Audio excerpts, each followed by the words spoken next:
Salut à tous, j'espère que vous allez bien. On continue avec Astérix, un nouvel épisode. Donc Astérix, pardon. Astérix le Gaulois. Et on continue. On s'était arrêté là, il y avait ce, ce- ce chef romain qui disait Tu as raison, Marcus Secapus, il faut le découvrir et vite. César de Rome m'a fait savoir son mécontentement. Il me faut un volontaire pour aller espionner chez les Gaulois. Je profite pour dire un grand merci aux gens qui, dans les commentaires, ont écrit il me faut un volontaire. Et après, il y en a d'autres qui ont dit moi. Ok, donc merci, c'est vraiment cool. Ça m'aide pour l'algorithme. J'apprécie vraiment beaucoup. Donc là, on se souvient que le résultat, c'était qu'il n'y avait pas de volontaire. D'accord. Regardez bien là, tous les légionnaires. Ils regardent un petit peu autour. Oh, non, non, me sélectionne pas, me choisis pas, me choisis pas. Ok, ils évitent un petit peu le regard du chef romain. Et les deux un peu, ok, un peu dans un mélange de déception, d'agacement, d'incompréhension. Bref. Et du coup, la réaction du chef, ouais, du chef romain, c'est, alors, un petit zoom sur lui. Devant l'afflux des volontaires, nous allons recourir aux chaises musicales pour désigner l'espion. Alors, devant l'afflux des volontaires, on va. Là, c'est trop zoomé. Et là, c'est pas assez. Donc, on va mettre 250. Essayons. Hop. Ok. Donc là, on a un zoom sur son visage et il dit devant l'afflux des volontaires. Alors, l'afflux, c'est quoi? Un afflux, c'est une grande quantité de personnes, d'accord, qui vont au même endroit. Un afflux de personnes.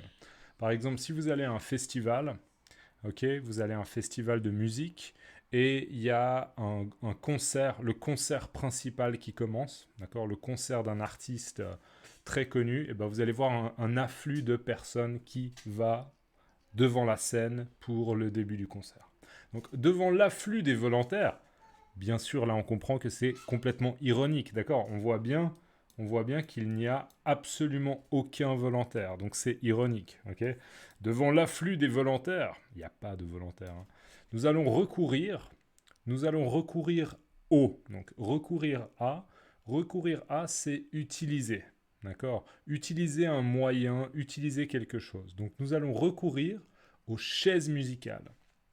Alors les chaises musicales, c'est pas des chaises qui font de la musique, c'est un jeu en fait, c'est un jeu. Et peut-être que vous connaissez, peut-être que ça existe aussi chez vous. On va voir en fait quel est ce jeu dans la scène suivante. Ok, je vais expliquer un peu quel est ce jeu. En fait, même dans la BD, c'est expliqué. Vous allez voir, là, il y a l'explication du jeu, les chaises musicales. D'accord. Mais donc, retenez juste, les chaises musicales, c'est un jeu. Juste pour la référence, ce qui est un petit peu ridicule dans cette situation, c'est que les chaises musicales, c'est un jeu qui est assez enfantin. Généralement, c'est plutôt des enfants de, je sais pas, 12, 13 ans qui font ça à des mini-discos, d'accord. Ils jouent à ce jeu-là, les chaises musicales. Mais bien sûr que c'est assez rarement utilisé dans un contexte militaire, ok. Donc il y a un côté un peu absurde comme ça. Devant l'afflux des volontaires, nous allons recourir aux chaises musicales pour désigner l'espion. Alors désigner, là, dans ce contexte, désigner, ça pourrait être faire ça. Ah, on désigne quelqu'un. Mais désigner, là, dans ce contexte, c'est pour, en fait, sélectionner ou déterminer. Encore mieux, déterminer, d'accord. Je le lis encore une fois. Donc l'espion, on se souvient parce que le but, c'est qu'il y ait quelqu'un qui aille chez les Romains, pardon, chez les Gaulois pour espionner. D'accord. Donc je relis une dernière fois, on passe à la suivante. Devant l'afflux des volontaires, nous allons recourir aux chaises musicales pour désigner l'espion. Alors, vignette suivante. Donc là, on voit en fait les chaises musicales. D'accord. Voilà comment ça se passe. Alors, vous voyez là, il y a les Romains qui tournent un peu autour de petits tabourets. On pourrait dire que ça, c'est des tabourets un peu rouges, avec des pieds en bois. Ok. Et il y a une explication. D'ailleurs, il y a un légionnaire, visiblement, dont le rôle est de jouer de la, je dirais, une espèce de trompette. Okay. Ou peut-être un corps. Non, je pense que c'est une trompette militaire. Et le narrateur nous dit pour jouer à ce vieux jeu romain, il faut un siège de moins qu'il n'y a de légionnaires. Alors, si on veut jouer à ce vieux jeu romain, d'accord? Si on veut jouer à ce vieux jeu romain, à cet ancien jeu romain, alors, sauf erreur de ma part, les chaises musicales, je crois pas du tout que c'est un jeu romain, d'accord? Donc là, c'est un peu absurde, mais peut-être que c'est les Romains qui ont inventé, j'en sais rien. Faites une recherche sur Internet et vous postez un commentaire, ok? Donc pour jouer, dans le but de jouer à ce, ou si on veut jouer à ce jeu, les chaises musicales, d'accord? Si on veut jouer aux chaises musicales, il faut, d'accord? Donc le matériel qu'il faut, c'est un siège. Donc ça, là en l'occurrence, c'est le siège. Le siège, c'est une chose sur laquelle on s'assoit. Ok, une chaise, c'est un siège. Un fauteuil, c'est un siège, d'une certaine manière. Donc il faut un siège de moins qu'il n'y a de légionnaires. Donc regardez là, on va vérifier. 1, 2, 3, 4, 5, 6, 7, 8 légionnaires. Ok, 1, 2, 3, 4, 5, 6, 7, 8. Voilà. On a 8 légionnaires et combien on a de sièges? 1, 2, 3, 4, 5. Ah. 1, 2, 3, 4, 5. Ok, peut-être qu'il y a des sièges qu'on ne voit pas parce qu'ils sont cachés. Peut-être que lui, il cache un siège. 1, 2, 3, 4, 5, 6. Ouais, probablement, peut-être. Bref, c'est pas important, mais il faut qu'il y ait un siège de moins que le nombre de légionnaires. D'accord? Et en fait, on va voir la suite du jeu. On passe à la suite. Donc, il y en a un qui joue de la musique. Et quand la musique s'arrête, d'accord, tout d'un coup, lui, il arrête de jouer. On voit d'ailleurs les notes de musique comme ça qui tombent par terre. D'accord, lui, il arrête la musique. Et en fait, au moment où les légionnaires, enfin les joueurs du jeu, euh, ils entendent que la musique, elle s'est arrêtée, eh bien, tout le monde, d'accord, donc tous les participants du jeu, ils s'assoient. Et le légionnaire qui n'a pas de siège, eh ben, c'est le légionnaire qui a perdu. Ok, vous voyez l'idée? Et là, on voit, il y en a un, en effet, ici, qui a perdu parce qu'il n'a pas pu s'asseoir sur un tabouret. D'accord?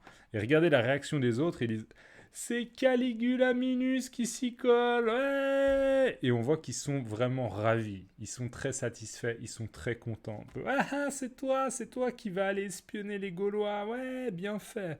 Ok.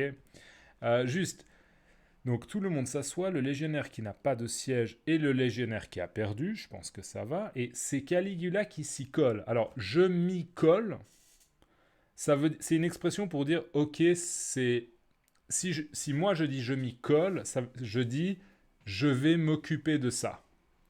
Ok, imaginez, il y a quelqu'un qui me dit, s'il te plaît, tu peux faire la vaisselle, d'accord? Donc laver les assiettes, les couteaux, les fourchettes, etc.